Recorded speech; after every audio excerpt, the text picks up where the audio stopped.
tunaadhimisha siku ya nyuki duniani. Maadhimisho haya kwa wilaya yetu na mkoa wetu wa Lindi tunafanya hapa Rondo. Maadhimisho haya yamebeba kauli mbiu inayolenga kulinda na kutunza mazingira, lakini kutunza nyuki kwa maendeleo ya taifa letu.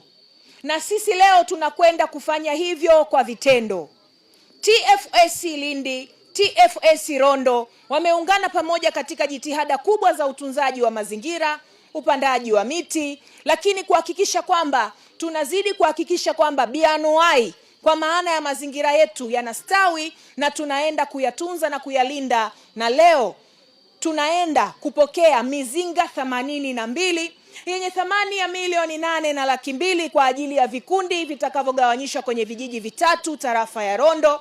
Na kiujumla TFS Rondo wamekwisha gawa mizinga 281 yenye thamani ya zaidi ya milioni 28.1 kwa kutoa bure kwa kugusa jamii, kwa lengo la kuhakikisha kwamba wanatengeneza uchumi wa uzalishaji wa asali na mazao yanayotokana na ufugaji wa nyuki, wakiendana na dhima ya kutunza mazingira, kwani hiyo ndo kazi kuu ya TFS. Na sisi tunaungana nao wahifadhi wetu kutunza mazingira, kufuga nyuki, ambao nyuki hawa tukiwafuga tutapata mazao, tutapata bidhaa mbalimbali ambazo zitaenda kuinua uchumi wetu. Nyuki oye!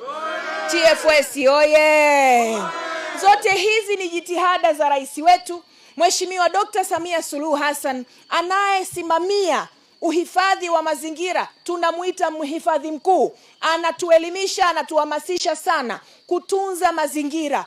Mheshimiwa mgeni rasmi, kwa kuwa maadhimisho haya yanaendelea kufanyika katika mikoa yote ya Tanzania, hivyo Wakala wa Huduma za Misitu Tanzania TFS kupitia hifadhi ya mazingira asili na shamba la miti Rondo imeandaa maadhimisho haya kufanyika hapa katika kijiji cha Mtakuja katika kata ya Mnara tarafa ya Rondo ndani ya halmashauri ya wilaya ya Mtama iliyopo wilaya ya Lindi. Mheshimiwa mgeni rasmi, lengo la maadhimisho haya kufanyika katika eneo hili ni kuhamasisha na kutoa elimu ya ufugaji nyuki na uchakataji wa mazao mengine ya nyuki kama vile pollen, gundi ya nyuki, maziwa ya nyuki na kadhalika.